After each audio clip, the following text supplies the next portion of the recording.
తనదైన శైలిలో రామ్ గోపాల్ వర్మ మరొకసారి మెగా ఫ్యామిలీపై పంచులు వేశారు. Ram Gopal Varma care of controversy, అది ప్రత్యేకంగా చెప్పక్కర్లేదు.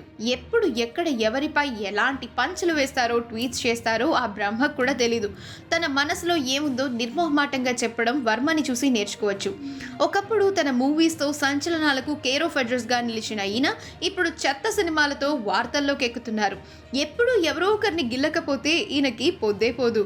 అప్పట్లో లక్ష్మీ ఎన్టీఆర్, అమ్మ రాజ్యంలో కడప బిడ్డలు అంటూ బాలయ్య, చంద్రబాబులను బాగా టార్గెట్ చేశారు. ఆ తర్వాత పవర్ స్టార్ సినిమాతో పవన్ కళ్యాణ్ని తనదైన శైలిలో బాగా విమర్శించారు. తాజాగా మరొకసారి చిరంజీవి బర్త్డే సందర్భంగా మెగా ఫ్యామిలీ అంతా ఒకే చోట చేరి చిరంజీవి పుట్టినరోజుని ఘనంగా సెలబ్రేట్ చేసుకున్నారు. పైగా అదే రోజు రాఖీ పండుగ. అందుకే మెగా ఫ్యామిలీకి 2 పండుగలు ఒకే రోజు వచ్చినట్టుగా అయింది.